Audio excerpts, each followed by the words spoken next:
네, 성공투자 오후 증시 랭킹쇼 종목 탑10으로 시작해 보겠습니다. 오늘 장의 특징주의자 관심주 종목 탑10에 대한 전략 세워보겠습니다. 함께해 주실 분들입니다. 유진투자증권 김영재 이사, 리워드홀딩스 김성훈 이사 자리해 주셨습니다.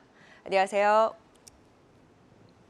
네, 월요일 장의 랭킹쇼 종목 탑10 본격적으로 시작해 볼까요? 오늘 장의 관심주 탑10 바로 12종목부터 공개해 보겠습니다. 로봇 모멘텀이 붙으면서 거래 터지고 장대 양봉을 올려내고 있는 대동이 오늘의 10입니다. 대동이 포스코와 손을 잡고 포스코 제철소 내 특수환경 임무수행 로봇 플랫폼의 기술 개발 업무 협약, 이 MOU를 체결했다라는 소식을 전하면서 오늘 급등입니다.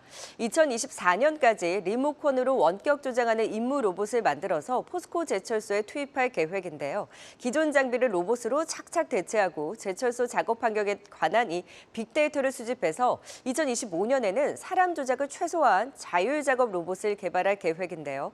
대동은 농기계 회사를 넘어서 이제 농업뿐 아니라 비농업 분야의 로봇 사업으로 그 영역을 확대해 나가고 있습니다. 포스코와의 협력을 시작으로 특정 시설에서 작업 환경을 개선하고 근무 능률을 높이는 데 효과적인 로봇 개발 그리고 모빌리티 솔루션 사업화를 더 적극적으로 추진해 나갈 것으로 보입니다. 그 성장 흐름에 가시적인 첫 발걸음을 떼면서 주가 기대감을 반영하는데요. 대동 이제 로봇주로서 봐도 될까요? 오늘의 10위를 차지했습니다.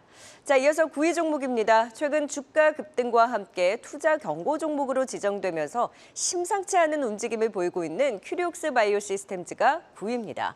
최근 주가 상승에도 세계 유일의 비원심 분리 기반의 세포 분석 공정 자동화 기술 LW 개발 업체로 글로벌 빅파마에게 인정을 받으면서 중장기적으로 멀티베거 가능성이 충분하다는 증권사 분석에 주가 상승도 지속되고 있습니다.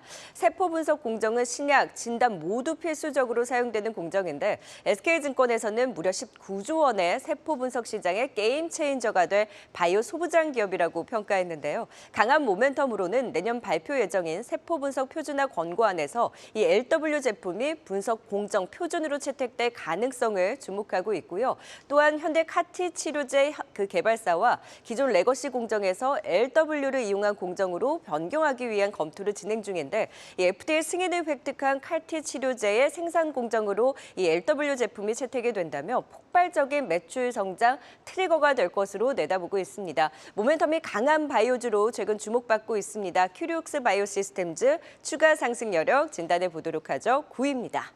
자, 계속해서 8위 살펴보겠습니다. 포스코 그룹주 오늘 선방하는 가운데 포스코 인터내셔널이 오늘의 8위입니다. 뉴스가 있었죠. 아프리카에서 향후 10년간 조달할 수 있는 2차 전지 음극재윤 흑연 연 9만 톤을 확보했다라는 소식에 강세입니다. 배터리 소재 부족 리스크에 선제적으로 대응해 나가면서 안정적인 공급망을 구축해 나가고 있는데요. 최근에 2차 전지 핵심 광물 자원 확보의 중요성이 높아지고 있는 만큼 마다가스카르와 탄자니아를 방문해서 총 2건의 흑연 공급망 구축 업무 협약을 체결했습니다. 또한 미국 IRA로 비중국산 흑연 공급이 필수적인 상황에서 이렇게 대응 가능한 원료 확보 계속해서 주력해 나가고 있고요. 그룹 내 2차 전지 사업, 이 밸류체인 수직 계열화로 확보한 흑연은 이제 포스코 퓨처엠에 공급할 계획입니다.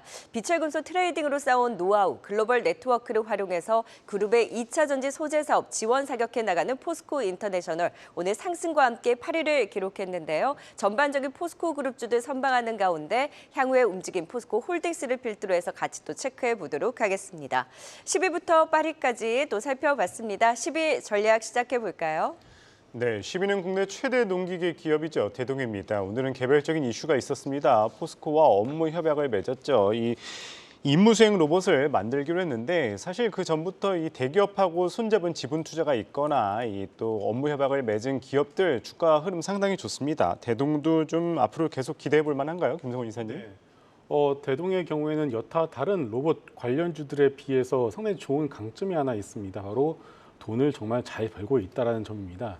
작년 영업이익이 800억이 넘게 나왔고요. 올해의 경우에도 한 900억 정도는 충분히 달성할 것으로 보여지고 있습니다. 그런데 시가총액이 현재 3,200억밖에 되지 않는 상황이죠. 결국 이제 싼 주식이 성장성에 대한 것을 가졌을 때 폭발력은 우리가 익히 잘 알고 있는 상황입니다. 일단은 로봇 같은 경우는 이제 앞서도 말씀해 주셨다시피 포스코와 함께 어떤 특수 환경 내에서 자율적으로 임무를 수행하는 로봇을 개발하기로 발표를 했고요. 여기에 대해서 이제 이 회사 같은 경우는 이제 자율주행 농기계에 대해서도 우리가 관심 있게 볼 필요가 있을 것 같습니다. 결국은 현재 사용하는 농기계들을 전부 다 자율 농기계로 바꾼다는 어떤 그런 가정이 충분히 들어갈 수밖에 없는데요. 현재 작년까지만 레벨 2단계 자율주행 농기계를 했었는데 현재 3단계에 현재 근접해 있는 상황이고요. 내년에는 4단계까지 나갈 것으로 회사 측에서는 밝히고 있는 상황입니다.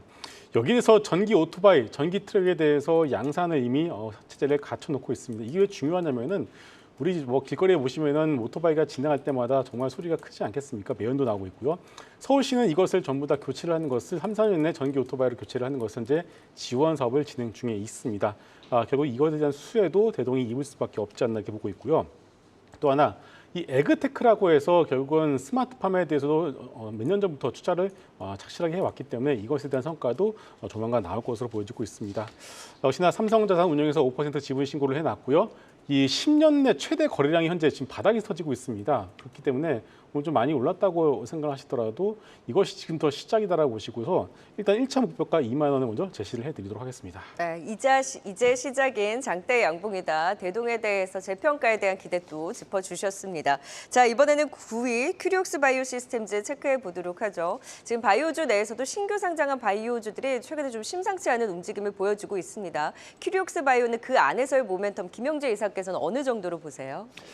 일단 모멘텀은 충분히 지금 보고 있는데, 근데 이제 실적이라든지 이런 거에 대한 그 추정치가 상당히 이런 향후에 나타날 수 있는 모멘텀의 결과에 따라서 상당히 많이 바뀔 수 있기 때문에 목표가를 얼마 정도 정해야 될지는 저도 아직 개인적으로 잘 모르겠습니다. 근데 일단 지난달에 신규 상장하면으로 인해서 지금 시장에서 상당히 핫하게 움직이는 건 사실인데, 특히 그 말씀하신 것처럼 세포 분석 시장에서 게임 체인저가 될 수 있다는 그런 분석들이 좀 나오고 있으면서 좋은 평가를 받고 있습니다. 이 게임 체인저 가능성은 큐리옥스 바이오가 세계 그 유일하게 비원심 분리 기반의 세포 분리 그 분석 공정 자동화 기술인 라미나 와시 기술을 보유하고 있기 때문인데요. 이 기술을 사용할 경우에는 기존의 그 수자부업으로 진행되던 공정이 검체 주입부터 분석 결과 도출까지 모든 과정이 자동화됩니다. 이에 따라서 세척당 소요 시간을 약 한 80% 감소시켜주고, 여기에 또 데이터 재현성과 또 정확도 확보도 또 충분하게 가능하게 됩니다. 비용 역시 기존 방식 대비 한 50% 절감 가능한 것이 특징이기 때문에 현재 글로벌 탑 20개 제약사 중에서 많은 제약사를 고객수로 확보하면서 기술 검증까지 마친 상태입니다. 내년에 지금 이 기술이 글로벌 분석 표준 공정으로 좀 채택될 가능성도 있는 것으로 알려지고 있는데, 이 경우에는 상당히 큰 주가의 상승의 모멘텀이 되지 않을까라고 판단하고 있습니다. 그리고 말씀하신 것처럼 9월에도 이제 뭐 카티 치료제 개발사와 공정 변경과 관련된 그런 결과를 확인할 수 있는데, 여기에서도 상당히 의미 있는 어떤 결과가 나온다면 상당히 주가 상승에 도움이 될 것으로 보고 있습니다. 그렇지만 단기적으로 급등한 것도 있고요. 그리고 향후 실적 전망을 나타내고 있는 증권사가 많지는 않지만, 그중에서 뭐 한 증권사는 2025년 기준으로 매출이 한 430억 원, 그다음에 영업이익 한 123억 원 정도 기대할 수 있다라고 썼는데, 현재 뭐 아까는 6천억도 넘었는데 시총이요. 지금은 5천억대 후반인데, 이런 시총은 좀 부담용으로 볼 수 있기 때문에 일단 현재 시점에서 추격 매수해서 보유하는 거는 좀 부담스럽고, 제가 볼 때는 이러한 어떤 광풍이 좀 줄어든 상태에서 좀 신규로 접근하는 거는 바람직하지 않겠느냐고 판단하고 있습니다. 네, 추격 매수보다는 조금은 기다리자 의견을 주셨습니다. 이어서 8위 포스코 인터내셔널 살펴보도록 하겠습니다. 오늘은 이 아프리카서 2차 전지용 흑연 9만 톤 확보 소식에 좀 좋은 흐름 보이고 있습니다. 최근에 5개월 만에 반등하기는 했는데 대응 전략 어떻게 가져가면 좋을까요? 네, 2차 전지 섹터에 대한 대응 전략은 계속 일관되게 말씀을 드리고 있습니다. 크게 밀릴 이유도 없고요. 그렇다고 해서 급하게 오를 만한 이유도 없다라고 다시 한번 강조를 드리겠습니다.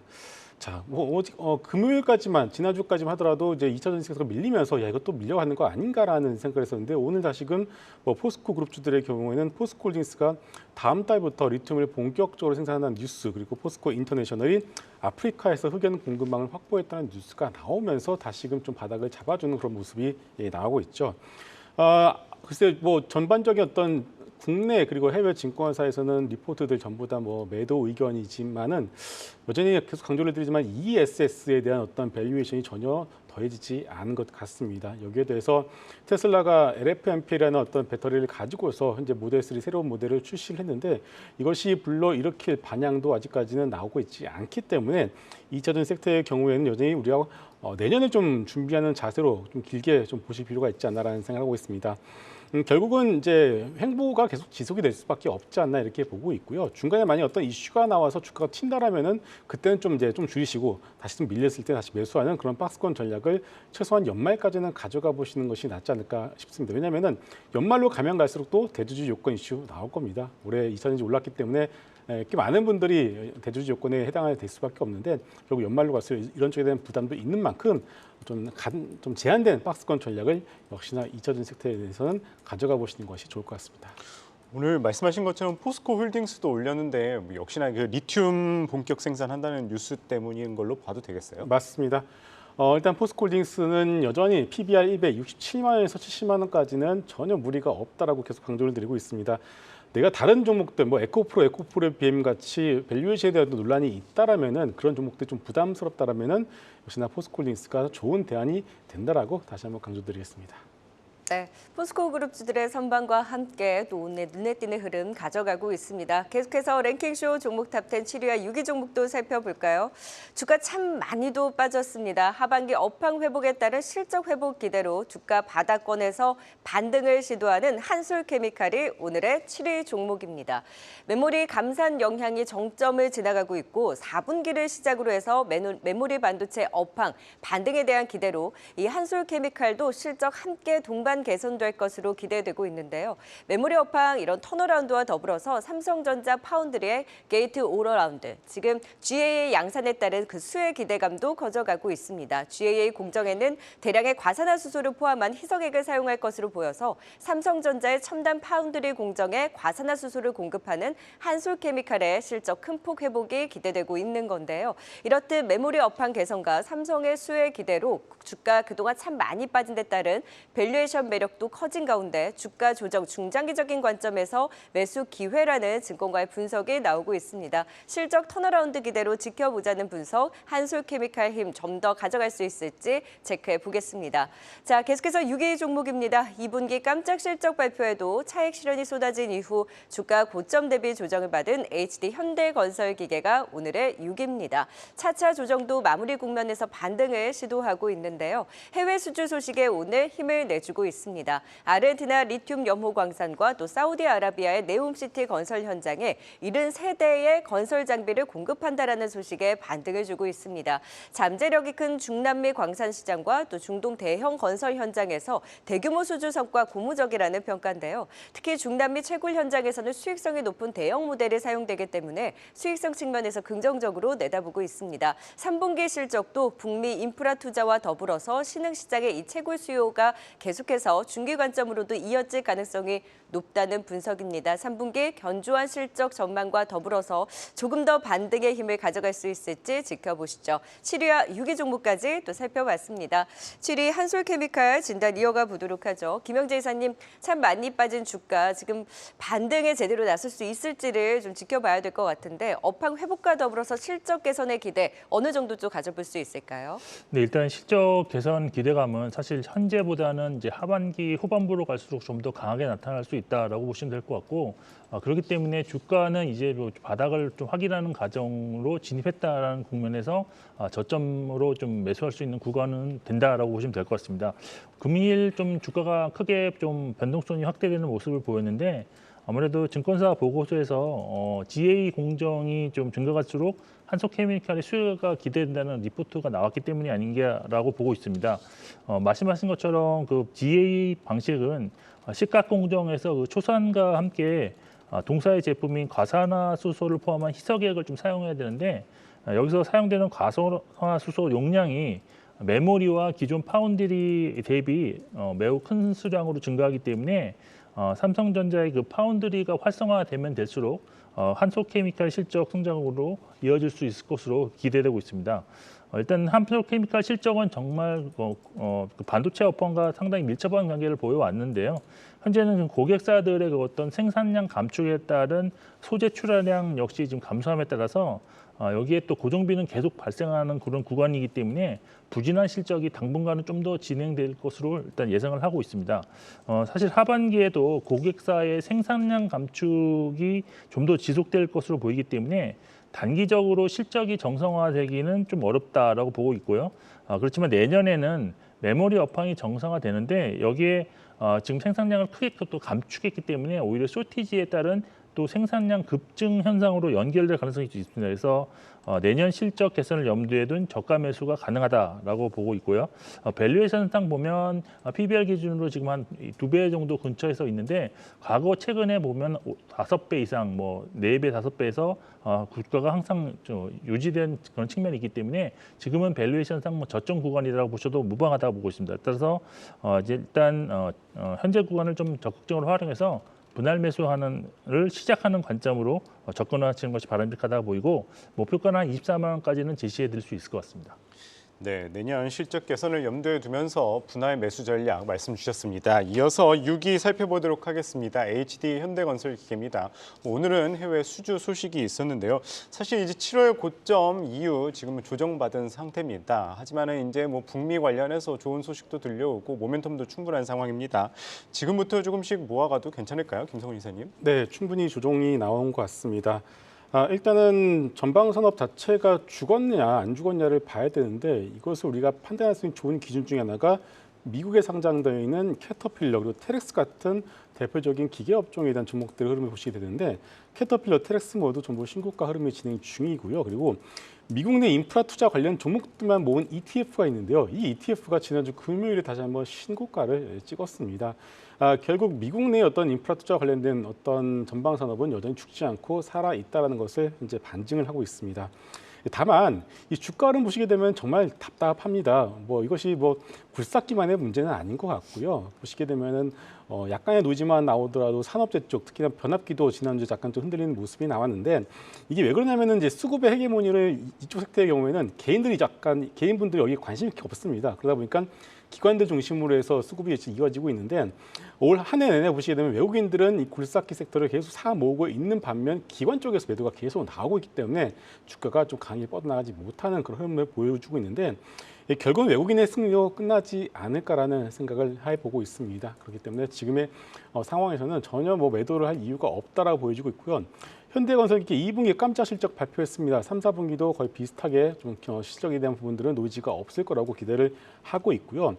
여기에 대해서 오늘 뉴스가 나왔습니다. 아르헨티나 리튬 쪽으로 해서 연모 광산 채굴용 대형 장비 수주가 나왔고요. 그리고 사우디 네옴시티 쪽으로 건설 장비 70세대 계약이 나왔습니다. 네옴뿐만 아니라 이제는 더해서 아직은 아니지만 재건, 우크라이나 전쟁이 언젠가는 끝나겠죠. 이쪽에 대한 재건에 대한 어떤 기대감도 우리가 가져갈 수 있는 만큼 지금 어떤 밀려진 주가는 충분한 매수 기회라고 다시 한번 강조드리겠습니다. 네, 현대건설기계까지 투자 포인트 또 들어봤습니다. 10위부터 6위까지 다시 한번 화면을 통해 정리해 보겠습니다.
이 시각 특징주입니다. 오늘 하림그룹이 HMM 인수전에 참가하겠다고 밝히면서 거래량 급증하고 있습니다. 현재 매도 대기세가 팽배한 가운데 그래도 빨간불 지켜가면서 2.7% 오른 3,130원에 거래되고 있습니다.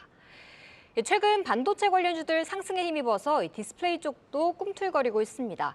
LG 디스플레이는 힘들었던 시간을 딛고 내년에 3년 만에 턴어라운드가 기대된다는 증권가의 분석이 나오고 있는데요. 바로 삼성전자의 OLED 주문량이 10배가량 증가하면서 이 대형 OLED 사업에 흑자 전환이 예상된다는 분석이 나왔습니다. 이 소식에 탄력받으면서 2.9%의 상승 가져가고 있습니다.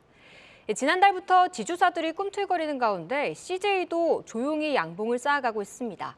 상장된 자회사들은 실적이 부진하지만 CJ 올리브영이나 CJ 푸드빌 등 비상장 자회사들이 매출을 올려가면서 하반기 지주사 CJ도 흑자 전환이 가능할 것이란 긍정적인 전망이 나왔는데요.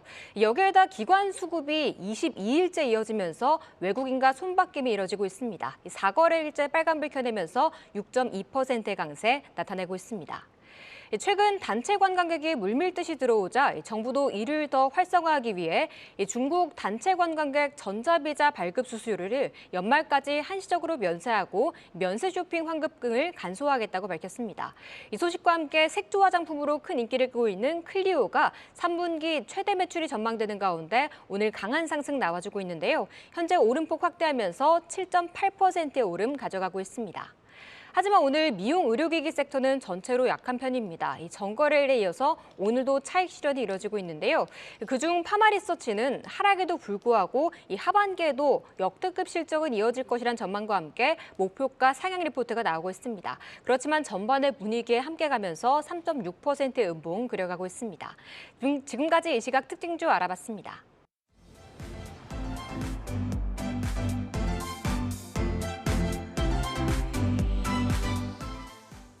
네, 오늘 장의 관심주 탑10 종목 꼽아보고 있습니다. 이제 5위부터 1위까지 살펴볼까요? 바로 5위 종목 공개합니다. 국제유가 올해 들어 최고치를 찍으면서 정유주 동반 강세입니다. 그 안에서 S-오일이 오늘의 5위를 차지했네요. 오펙 플러스의 자발적인 감산 연장 전망에 유가 고점을 높여가고 있습니다. WTI 기준으로 배럴당 85.55달러로 연 최고가, 브렌트유도 88.55달러까지 올랐습니다. 사우디아라비아가 유가를 지지하기 위해 8월 원유 수출을 줄이고 4분기에도 그 감산을 연장할 것으로 전망되고 있고 또 오펙 플러스도 다음 달 원유 수출을 줄이기로 합의했다고 전해지면서 유가 상승을 자극하고 있는데요. 이에 따라서 정제 마진도 오름세입니다. 평균 복합 정제 마진이 8월 평균 배럴당 19.3달러로 올해 들어 가장 높은 수준을 기록하면서 이로 인해 정유주들의 수익성 증가가 기대되고 있습니다. WTI 브렌트 연고점 경신과 함께 정제 마진 강세가 겨울까지 지속될 것이란 분석입니다. S-오일 주가도 더 고점을 높여갈 수 있을까요? 오늘의 5위를 차지했습니다. 자, 계속해서 4위 종목 살펴봅니다. 오늘은 뭐니 해도 로봇주 힘이 가장 강합니다. 그 안에서 뉴로메카가 4위에 이름을 올렸습니다. 로봇주 동반 강세 속에 하반기 첨단 로봇 산업 전략 1.0 정책 등 정부 지원에 대한 기대뿐만이 아니라 두산 로보틱스 IPO 등 이벤트들이 산재해 있다 보니 하반기 로봇 산업에 대한 주목도가 높아지고 있습니다. 무엇보다 삼성, 한화, 두산 등 국내 대기업이 로봇 사업 진출을 본격화하면서 그 이슈에 더 탄력을 받는데요. 삼성은 AI 휴머노이드 개발 소식과 함께 레인보우 로보틱스가 상한가를 기록하기도 했고 현대차 투자 기대 속에 SBB테크 오늘 상한가, 그리고 한화 로보틱스가 산업용 위주였던 협동 로봇의 이용 범위를 푸드테크, 전기차 충전 등 서비스용으로도 확대하려는 것으로 알려지면서 푸드테크용 로봇, 이 조령 로봇 강점 있는 뉴로메카가 이 한화 로봇 사업과의 동반 관심을 받으면서 강한 움직임 이어가고 있습니다. 협동 로봇의 적용쇼가 다변화되고 대기업들의 투자가 확대되고 시장 진출에 주목을 하면서 동반 성장에 나갈 로봇주들의 관심 높아지고 있습니다. 그 안에서 뉴로메카가 오늘의 4위를 차지했네요. 계속해서 3위 종목입니다. 그렇게 다들 좋다 했던 LG전자 주가 보면 참 마음이 아픕니다. 삼성전자도 힘을 내주고 있는데 LG전자는 언제쯤 살아날까요? 오늘의 3위입니다. 최근 유럽 최대 가전 전시회 IFA에 참여해서 중국 가전과 가격, 기술 경쟁에 있어서 자신이 있다. 향후 스마트홈 솔루션으로 1위를 수성하겠다라는 그 포부를 밝혔습니다. 이어 유럽 최대 모터쇼 IAA도 참여해서 전장 사업 비전을 공유할 계획인데요. 이렇듯 LG LG전자 가전 전장에서도 모멘텀을 키워가고 있는 가운데 최근엔 또 메타와 비밀 유지 계약을 맺고 첨단 MR 헤드셋 개발에 돌입했다라는 언론 보도가 전해졌습니다. 2025년에 공개하는 것을 목표로 협력 연구 개발에 나서면서 지금 MR 헤드셋 개발에 필요한 하드웨어, 각종 부품, 소프트웨어 개발까지 협력해 나갈 것으로 기대하고 있습니다. LG전자가 MR 사업 부문 2030년 매출 100조 원 달성 목표로 내건 신규 먹거리 사업으로 지금 주목되고 있는데요. 그간 3분기 실적 둔화 우려를 반영하면서 주가 많이도 빠졌는데 가전의 회복, 전자 사업의 수익성 개선 여부, 그리고 미래 성장 동력이 얼마나 가시화될지 주목되고 있습니다. 언제쯤 반등 추세를 타고 올라가 줄까요? 기다리는 LG전자가 오늘의 3위를 차지했습니다. 5위부터 3위까지 또 살펴봤습니다. 진단 이어가 볼까요? 네, 5위는 S-오일입니다. 이 국제 유가가 올 들어 최고치를 또 기록을 하면서 이 주가 강세, 기대감 속에 강세를 보이고 있는데 최근 들어서 기관의 매수세도 뚜렷합니다. 오늘은 기관과 외국인의 동반 매수가 들어오고 있는데 지금 현재 시점에서 좀 관심 계속 가져볼 필요가 있을까요? 김영재 이사님. 네, 일단 S-오일 같은 경우는 국제 유가가 추가적인 강세를 가능성이 좀 높다고 좀 보고 있기 때문에 지속적으로 관심 가져도 좋은 종목이라고 일단 보고 있습니다. 특히 이제 실적 부분에서 S-오일 같은 경우가 지금 2분기에 어닝 쇼크를 기록을 했었는데 사실 S-오일 같은 정유사회 같은 경우는 정제 마진이라든지 유가 그다음에 어떤 공급의 어떤 수급적인 그런 설비 관련해서 어떤 거에 상당히 영향을 받았는데 2분기에는 이 모든 세 가지 요소가 전부 부정적으로 나타나면서 예상보다 훨씬 안 좋은 실적을 기록했습니다. 하지만 이제 이 세 가지 요소가 전부 더 하반기에는 좋아지는 방향으로 지금 나타나고 주고 있는데 먼저 정제 마진 같은 경우는 8월 4주차 지금 싱가포르 복합 정제 마진이 배럴당 14.2달러를 기록을 했습니다. 근데 사실 그 전에 15달러도 장중에 돌파한 적도 있었는데 결국 이러한 흐름은 작년 7월 이후에 14개월 만에 지금 배럴당 14달러를 돌파한 것입니다. 보통 정제 마진의 손익 분기점이 4에서 5달러 정도 수준으로 알려지고 있기 때문에 하반기 정제 마진 관련해서는 상당히 큰 이익 증가가 기대할 수 있는 상황이다라고 보시고 있고 또 저 정제 마진의 베이스가 되는 것이 또 국제 유가의 어떤 수준이라고 볼 수 있는데 이것이 그 재고의 그 평가 손익이 기초가 되는 것이 또 중요합니다. 그래서 현재 지금 85달러를 돌파를 했었는데 이런 수치가 올해 최고치이자 지난해 11월 이후에 가장 높은 수준이라는 점도 좀 참고하실 필요가 있을 것 같습니다. 근데 이제 보통은 국제유가의 전망이 있어서 올해 특히 전망이 있어서 중국 수요 회복 때문에 국제유가가 놀랄 것으로 일단 봤었지만 사실 중국 수요가 상당히 지금 부진함에도 불구하고 이렇게 올랐다는 것은 결국 수요보다는 공급 측면에서의 어떤 강점을 좀 보이고 있다라고 볼 수밖에 없는데 지금 사우디아라비아가 8월에 하루 100만 배럴 수출을 감소시키고 또 4분기에도 감산을 연장할 것으로 전망되고 있기 때문에 일단 이러한 상승 추세는 좀 더 이어질 수 있다. 여기에 미국의 달러화가 지금 고점을 찍고 다시 좀 하락세가 나오고 있다는 점도 중요한데 미국 새 실업률이 예상보다 좀 상승함으로 인해서 또 경기 침체에 대한 우려감이 좀 불거진 것이 원인이라고 볼 수 있겠습니다. 일단 주가 측면에서 보면 기술적으로도 보면 지금 중기 추세가 다시 상승 전환이 확인되면서 수급이 추가적으로 개선될 가능성이 높아졌다라고 볼 수가 있겠고요. 사실 배당에 대한 관심이 높아지는 하반기인데 사실 배당 수준은 예전보다는 조금 떨어지면서 지금 뭐 주당 한 2,500원 수준 정도밖에 예상되고 있지 않습니다. 그렇지만 이런 것은 그냥 주가에 좀 플러스 요인으로 작용할 것으로 볼 수 있고 밸류에이션상 보더라도 PBR 한 0.9배 수준으로 과거 하단 위에 위치하고 있던 것이 긍정적이면서 복합적으로 볼 때 추세적으로 추가 상승이 좀 더 가능한 종목이지 않겠느냐를 판단하고 있습니다. 목표가는 한 10만 원 수준으로 제시해드리겠습니다. 10만 원이면 꽤 높게 주셨어요. 일전에 유가 상승을 보고 김영재 이사께서 관심주로 또 제시해 주신 바 있거든요. 고점은 더 높여갈 수 있다. S-오일 긍정적인 분석, 신규 매수도 유효하다라고 또 짚어주셨습니다. 자, 이번엔 4위 뉴로메카입니다. 오늘 로봇주들 힘이 강한 가운데 로봇주들이 최근 보면 심심치 않게 상한가를 찍는 분위기, 확실히 그 투심이 살아나는 것 같습니다. 그 안에서 뉴로메카는 어느 정도의 매력이 있을까요, 김성우 이사님? 네, 오늘 뭐 로봇과 관련된 종목들 대표적으로 뭐 뉴로메카도 있고요, SBB테크, SPG 같은 종목들도 현재 20%대의 강한 상승을 보여주고 있고요. 우리가 앞서 살펴봤던 대동 같은 종목은 말하는 중에 또 이제 상한가로 들어가는 모습도 나왔습니다. 일단은 뭐 뉴로메카의 경우에는 지속적으로 매각에 대한 루머들이 시장에서 돌고 있습니다. 한때는 뭐 포스코 쪽에서 인수를 한다더라. 한때는 또 하나그룹이 요새 또 로봇에 관심이 있다 보니까 하나그룹 쪽으로도 매각이 된 것 아니냐라는 어떤 루머들이 심심치 않게 나오고 있는데요. 물론 확인된 것은 아무것도 없습니다. 그렇기 때문에 일단은 뭐 루머가 나오기 전에 주가가 오르는 경우에는 여러분들 기술적으로 봤을 때 일단은 매각일에 어쨌든 뭐 매도의 관점으로 여러분들 접근을 해보시는 게 낫지 않을까 이렇게 보고 있습니다. 결국은 이제 숫자가 나온 종목이 아니기 때문에 목표가 산정은 상당히 좀 어렵다는 걸 다시 한번 말씀드리겠고요. 일단 이런 종목들의 경우에는 대장주 레인보우 로보틱스의 움직임을 보시면서 추세가 무너지지 않는다라면은 그 선에서는 끌고 가보시는 것도 낫다라고 정리하겠습니다. 네, 대장주인 레인보우 로보틱스의 흐름을 보면서 한번 추가적으로 지켜보자 말씀 주셨습니다. 이어서 3위 살펴보도록 하겠습니다. LG전자입니다.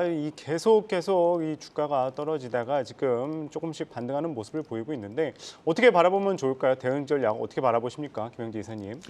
네, 일단 주가가 바닥을 잡아가는 과정 중에 있다라고 볼 수 있겠고 본격적으로 주가가 상승하기 위해서는 우리가 알지 못하는 좀 새로운 트리거가 좀 발생해야 되지 않겠나라고 보고 있습니다. 오늘 사실 주가의 변동성이 확대된 원인은 아무래도 지금 언론 보도에서 지금 LG전자가 미국 메타와 손잡고 혼합 현실용 헤드셋 개발을 착수했다는 소식이 나왔기 때문으로 보고 있는데 그렇지만 이 기사 내용을 살펴보면 이 헤드셋 공개가 2025년에 지금 공개하는 것을 목표로 하고 있기 때문에 이러한 재료가 좀 추가적으로 좀 주가에 반영될 가능성은 높지 않다라고 볼 수 있습니다. 현재 LG전자의 주가가 좀 이렇게 안 좋으면은 지금 전방인 그런 TV라든지 가전과 같은 세트 수요가 회복이 좀 지연되고 있기 때문이다라고 볼 수 있는데 특히 단기적으로 본다면 지금 실적이 그 상고 하저 실적 흐름이 지금 올해도 좀 지속될 것으로 지금 보고 있기 때문에 하반기 실적에 대한 그런 안 좋은 실적에 대한 우려감이 주가에 많이 반영되었다라고 보고 있어서 현재 매수보다는 좀 관망세가 좀 더 우세하다라고 보고 있습니다. 하지만 그 내년 실적 성장세를 바탕으로 저점에 매수할 수 있는 구간에는 진입했다라고 보고 있는데요. 일단 가장 크게 그 근거가 될 수 있는 것이 밸류에이션상 내년 예상 실적 기준으로 지금 PER 한 7.4배, 그다음에 PBR 0.8배인데 이것이 한 역사적 저점 수준이어서 추가적인 하락이 제한적일 것이라고 예상되기 때문입니다. 여기에 그 전장 부분에서의 매출 증가도 사실 연평균 25% 이상 꾸준하게 좀 이루어지고 있는데 아직 수익성에 대해서 크게 기여하지 못하고 있어서 이러한 부분이 아직 밸류에이션에는 반영되지 못하고 있다는 것인데 결국 한 2025년 정도 수준을 가면 전체 매출에서 차지하는 비중이 많이 높아지면서 수익성도 개선될 거기 때문에 이런 것은 중장기 관점에서는 상당히 긍정적인 요인이다 할 수 있겠습니다. 일단 주가가 반등다운 반등이 제대로 나타나지 않고 있는 가장 큰 원인 중에 하나가 또 수급적인 문제가 또 있는데 사실 지금은 외국인이나 기관이 모두 매도하고 있는 그런 구간에 진입해 있는 상황입니다. 따라서 지금은 저점의 초기 매수 진입점으로만 대응이 좀 좋아 보이고 수급 개선세가 좀 더 보다 확실하게 전환되는 모습이 나타난 이후에 추가적인 그런 분할 매수 관점으로 접근이 좋아 보인다라고 말씀드리겠습니다. 장기적으로는 그래도 13만 원 수준까지는 목표가를 좀 제시할 수 있는 종목이 아닌가라고 판단하고 있습니다. 네, 수급이 개선될 때 조금씩 분할 매수하자 전략 말씀 주셨습니다. 이어서 유튜브 채팅창에 또 어떤 의견 올라오고 있는지도 살펴보겠습니다. 네, 월요일 오후장 시청자분들은 어떤 의견을 가지고 있는지 함께 알아보겠습니다. 먼저 핫반님께서 전부 다 로봇 만든다고 난리네라고 댓글 달아주셨습니다. 네, 한때는 다 이 배터리 만든다고 했었는데 이제는 다 로봇 만든다고 하는 그런 분위기가 조성되고 있습니다. 그래도 삼성도 한화도 이런 대기업도 이 로봇 사업에 진심인 분위기고요. 또 이번 달에 있을 두산 로보티스 상장이라는 이벤트까지 또 대표 종목인 레인보우 로보틱스가 코스닥 시가총액 9위 자리까지 올라온 만큼 9월 달에는 로봇 관련주들 좀 체크해 봐야겠습니다. 다음은 미래님의 의견입니다. KCC 요즘 이슈가 뭐예요? 장판이란 질문 주셨어요. 네, KCC 화학인환 건자재 관련주로 잘 알려져 있습니다. 이 하반기부터 기초 실리콘 가격이 회복될 것으로 기대된다는 증권가의 분석이 나오고 있는데요. 또 최근 인수자금 상환을 위한 첫 걸음으로 내년에 모멘티브 IPO를 추진할 예정이라고 밝힌 바 있는데 오늘 6%까지 참 강한 상황입니다. 다음은 양띠호선님의 의견입니다.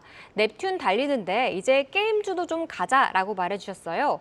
네, 넵튠의 게임 이터널 리턴의 인기가 최근 역주행하면서 급증하고 있습니다. 현재 20%대 상승을 보여주고 있는데요.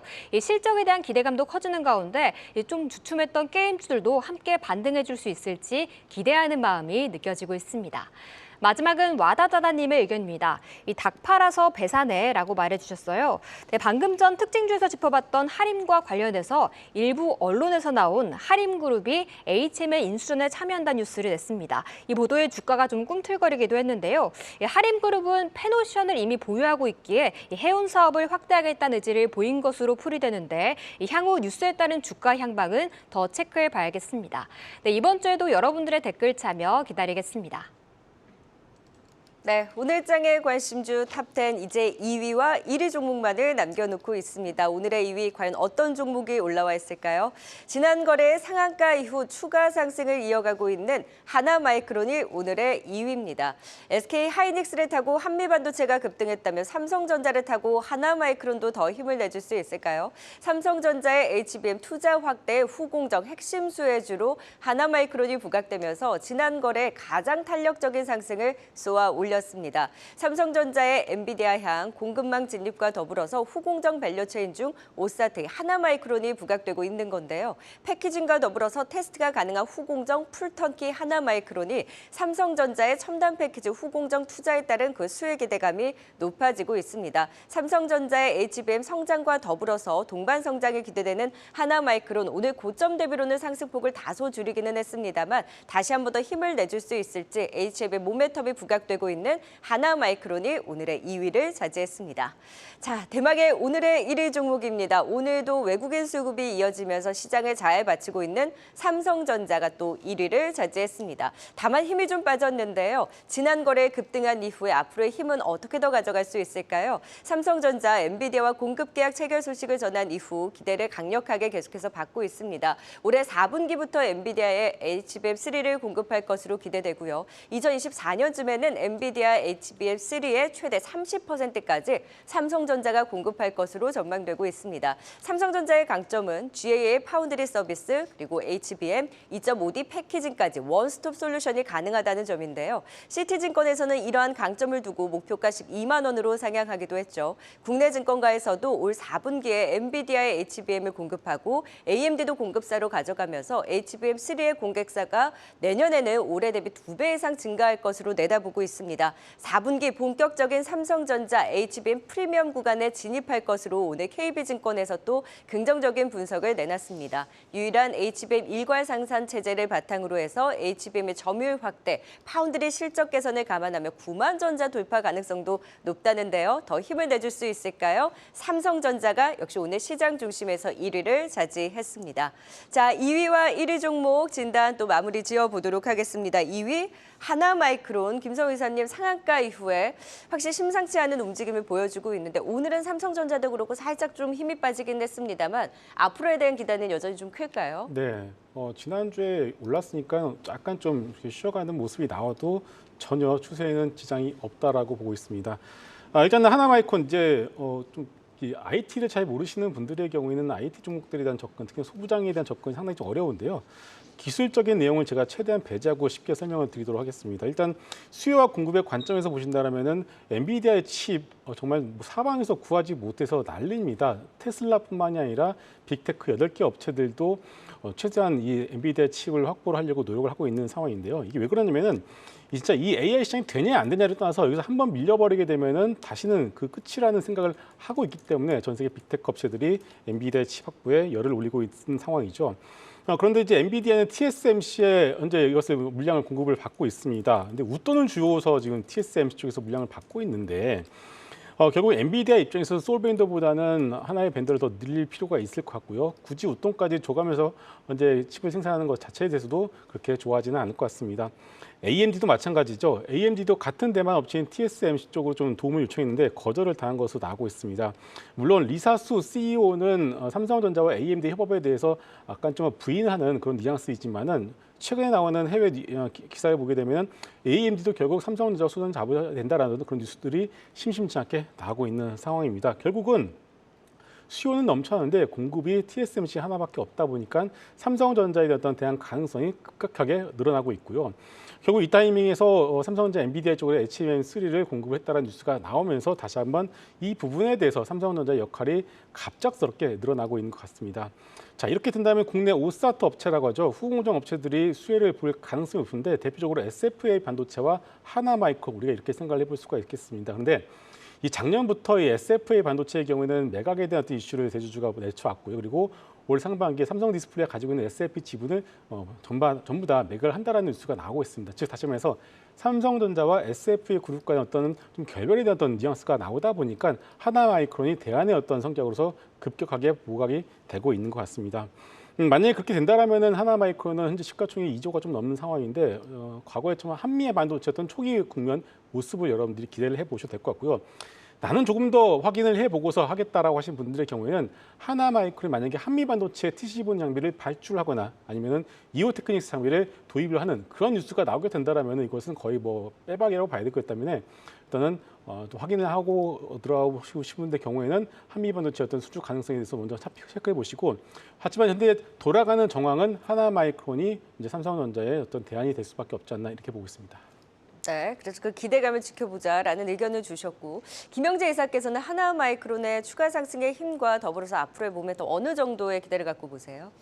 네, 사실 삼성전자가 HBM 관련해서 좀 추가적인 양산에 성공할 경우에는 삼성전자 밸류체인이 들어가 있는 후공정 업체들을 주목해야 된다는 거는 다들 알고 있는 사실이었습니다. 그리고 항상 중심에는 하나마이크론, 두산테스나, 인텍플러스 이런 종목들이 항상 거론되어 왔는데 그 중에서도 하나마이크론이 가장 크게 지금 상승하는 그런 흐름을 보이고 있는 것은 결국 어떤 이런 신규로 이제 추가 수주를 받았을 경우에 여기서 할 수 있는 역할이 좀 핵심적인 역할을 하나마이크론이 할 수밖에 없다라는 그런 공감대가 형성되었기 때문이다라고 보고 있는데 추가 상승 같은 경우는 항상 비교가 될 수 있는 것은 한미 반도체이지 않나라고 저는 개인적으로 생각하고 있습니다. 그래서 사실 PER 배수로도 지금 보니까 한 20배 정도 수준을 받고 있는 상황에서 한미 반도체가 그럼 얼마를 받고 있느냐 봤더니 향후에도 추가적으로 상승 룸이 좀 있어 보인다라고 말씀드릴 수 있겠습니다. 결국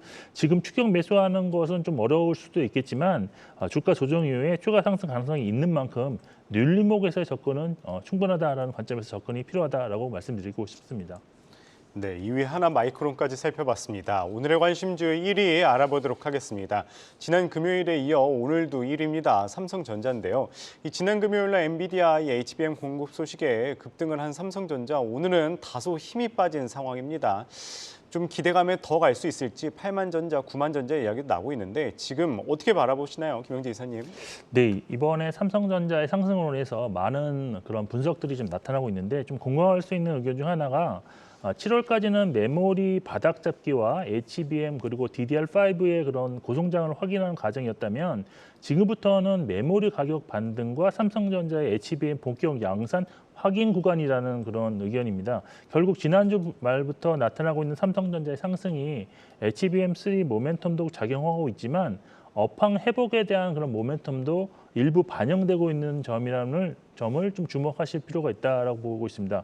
HBM3와 관련해서 사실 막대한 자본력과 인력을 보유하고 있는 삼성전자가 지금 현재 기술 개발에 총력을 지금 기울이고 있는 만큼 9월 그리고 10월 그리고 향후에 이제 HBM3 그리고 차세대 관련 지금 4세대뿐만이 아니라 6세대까지도 이야기가 좀 나오고 있는 것 같습니다. 그래서 좋은 뉴스가 많이 나올 것으로 보여서 단기의 주가는 추가 상승 가능할 것으로 일단 예상할 수 있고 메모리 관련해서는 사실 2분기 재고 고점을 확인했고 또 추가 감산을 통해서 재고 감소 속도를 더 확산시킬 수 있기 때문에 이제 수요 회복 관련한 재료만 나온다면 상당히 이제 기관들의 매수세 유입도 충분히 유입될 수 있다라고 보고 있습니다. 근데 최근 나온 소식이 낸드 플래시 가격이 지금 상승할 것으로 예상되는 기관들이 좀 많아지고 있고요. 또 애플의 아이폰 15에 대한 출하량도 예상보다 좀 더 양호할 것으로 전망된다고 있는 점을 본다면 좀 추가적인 관찰이 필요하겠지만 어떤 수요 회복에 대한 흐름도 지속적으로 좀 나올 가능성이 높아졌습니다. 그래서 저는 뭐 삼성전자가 실적 회복 도가니로 진입한 것이 확실하기 때문에 여기서 다시 반락하는 있더라도 가격 전략보다는 일단 기간 전략으로 내년 하반기까지 보유하는 전략으로 대응하는 것이 맞다고 보고 있습니다. 목표가는 9만 원까지는 제시 가능하다고 보입니다. 김성훈 이사님도 간략하게 좀 말씀해 주세요. 네. 삼성전자 올해 8월 달에 기관이 거의 1조 원 가까이 팔았고요. 외국인도 순매도가 바로 삼성전자였습니다. 그런데 9월 첫째 날부터 갑자기 이제 그동안 비왔었던 삼성전자의 비중하다가 채우는 과정이 나오면서 물론 엔비디아 양으로 HBM3를 공급하는 뉴스도 나왔습니다만은 일단은 그동안 비워놨던 수급을 다시는 채우는 과정이 지난주 금요일에 나왔다고 보시면 될 것 같습니다. 일단 수급적으로 이렇게 말씀드릴 수 있을 것 같고요. 일단은 결국은 이제 DDR4에서 DDR5로 넘어가는 이제 관계가 있습니다. 근데 지금 수요에 대한 의지가 있는데요. 수요는 지금 DDR4를 가지고서 DDR5 넘어가는 과정에서 DDR4의 수요를 가지고서 우리가 이 수요에 대한 진짜 수요인지 아닌지에 대해서 우리가 예측하는 것 좀 무리지 않나라는 생각을 하고 있습니다. 그래서 빠르지는 않습니다만은 DDR5에 대한 기대가 그리고 HBM3를 봤을 때는 삼성전자는 눌릴 때마다 뭐가 전략 유효할 것 같습니다. 네, 눌릴 때마다 모아가는 전략 삼성전자 진단해 주셨습니다. 5위 S-오일부터 1위 삼성전자까지 투자 포인트 다시 한번 보고 오겠습니다.